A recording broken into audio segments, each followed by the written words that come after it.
परा पश्यंती मध्यमा वैखरी. माय बाबा, हे वाचेचे 4 नाव आहे. 84 लक्ष येवणे आहेत. त्या 84 लक्ष येवण्यापैकी फक्त एकच येवणी अशी आहे की त्या येवणी बोलू शकते आणि तिच्या वाच्याला वैखरी वाचा असं म्हणतात. बाकी 83,99,999 येवणे आहेत. त्यांना वाचा नाही, स्वतंत्रता नाही आणि बुद्धी नाही, या 3 गोष्टी नाही.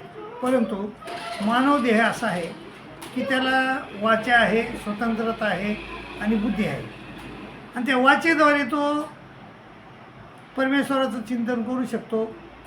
वाचेद्वारे, बुद्धीद्वारे तो सत काय आहे, असत काय आहे हे जाणून घेऊ शकतो. खरं काय आहे, खोटं काय आहे हे बी जाणून घेऊ शकतो. आणि वाचेद्वारे तो चांगली गोष्ट बोलू शकतो, वाईट बी बोलू शकतो. तर असे हे वाचा आहेत. तर वाचा सांगितल्या तर 4 वाचा: परा, पश्यंती, मध्यमा आणि वैखरी.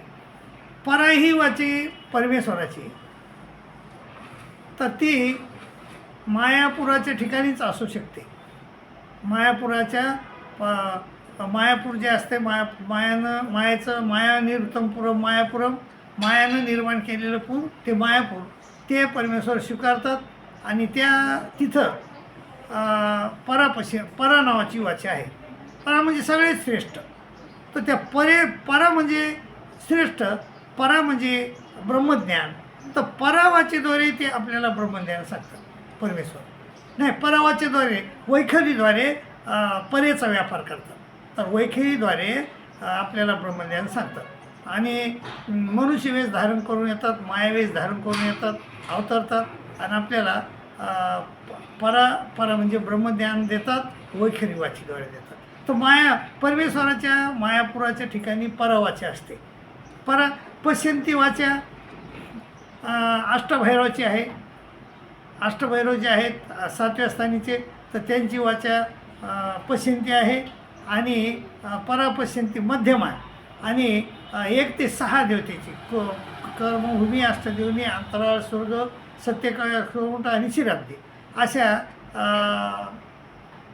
81 कोटी 1.25 लक्ष देवतेची जी वाचा आहे तिला मध्यमा मानतात. आणि माणसाच्या याला वैखरी असे म्हणतात.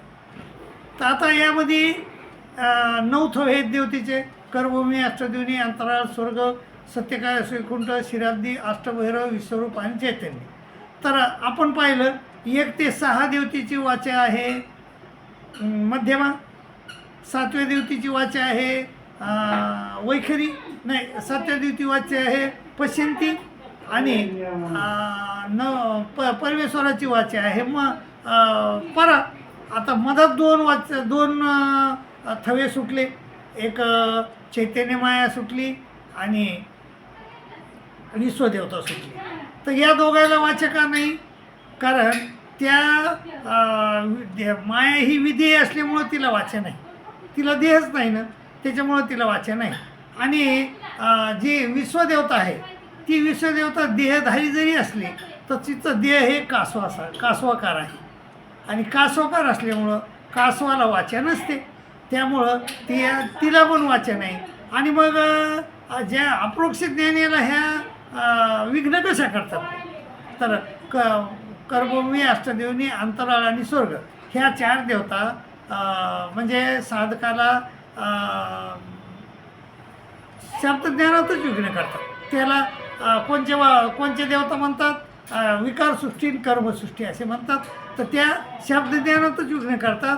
आणि पुढच्या जे देवता येतात 5 ते 9 देवता, त्या तुम्हाला साधकाला अप्रोक्ष ज्ञान झाल्यानंतर विघ्न करतात. तर त्या विघ्न करतात. मग आता ह्या विघ्न करतात तर ब्रह्मादिक कसं काय करतात, कसे विघ्न करतात?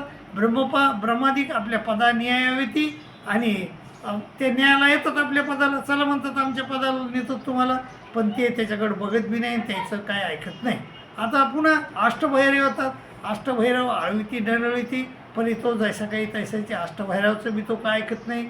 आणि नंतर विश्वन चैतन्य राहिलं, तर हे विश्वन चैतन्य जे आहे त्याला वाचा नसल्यामुळं ते त्याचा जो आनंद आहे ते आपल्या शरीरामध्ये सोडून देतात. आणि सोडून दिल्यानंतर जीव तो अप्रोक्ष ज्ञान याला ते त्याचं विघ्न होतं आहे. आणि तो जर म्हणजे बहुरूपता बहुकामता करायला गेलेला असेल तर त्यावेळेस त्याला ते घायवारा लागतो आणि पुन्हा मग तो धावत परमेश्वर सन्निधानी येतो आणि तिथं येऊन काही विशिष्ट व्यापार करावा लागतो, मग ते विघ्न जाते. अशा प्रकारे मायबापू हे 8 आणि देवता आपल्या म्हणजे तसं म्हणजे बोलून विघ्न करत नाही, ते आपला आनंद साधकाच्या हृदयामध्ये सोडून देतात. पण तो साधक त्याला बी जुमात नाही, त्याचा बी आनंद घेत नाही तो. आणि मग तो ते लाजतात, त्याला शीख ब्रह्म विश्व चैतन्याची शीख लावली असं आपल्या कशामध्ये आलेलं आहे, नामाच्या 10 ठाईमध्ये आलेलं आहे. पहिले 4 जे ओळी येतात, 4-5 ओळी म्हणजे त्या अत्यंत महत्त्वाचे आहे. तो ज्याला ब्रह्मविद्येचा अभ्यास आहे त्यालाच त्या पहिल्या नामाच्या 10 ठाईमधल्या ओळी समजतात. मी बरेच बघतो, बरेच लोक नामाचे 10 ठाय सांगतात, परंतु पहिल्या 5-6 ओळीमध्ये ते गडबडल्याशिवाय राहत नाहीत, कारण अभ्यास पूर्ण नसतो. अभ्यास पूर्ण नसलेले लोक देखील शास्त्र सांगतात. तर मायबाबू ज्याचा अभ्यास चांगला आहे तो माणूस मात्र योग्य रीतीनं सांगतो. तर त्याप्रमाणे आणि ते 6-5-6 ओळी जर सांगता आल्या तर तो खरा ब्रह्मविद्येचा ज्ञानी असं समजा. तिथं लिहिलं आहे की ब्रह्मादिक आपल्या हे विश्व आणि चैतन्य आपला आनंद त्या साधकाच्या हृदयात सोडून देतात, त्याला वाचा नसल्यामुळं. आणि मग तो आनंद पण तो अप्रोक्ष ज्ञान घेत नाही. मग तयाला जाते याची मुख न पाहायचे असं त्याच्यामध्ये लिहिलेलं आहे. मग तो त्याला शीख विश्व चैतन्याची शीख लावली असं देखील तिथं लिहिलेलं आहे. शीख म्हणजे शिक्षा दिली. आणि मग त्या लाजा त्या अप्रोक्ष ज्ञानाचं मुख पण तोंड पण पाहत नाही. तर अशा प्रकारे त्या त्या आपल्याला आनंद देतात त्याचा, पण तो अप्रोक्ष ज्ञान काय घेत नाही. तर अशा 4 वाचा येतात, परा पश्यंती मधाना वैखेरी. तर परा ही वाचा परमेश्वराची आहे, पश्यंती वाचा आहे अष्टभैरवाची आहे, मध्यमा वाचा आहे 1 ते 6 देवतेची आहे, आणि वैखरी वाचा ही मनुष्याची आहे.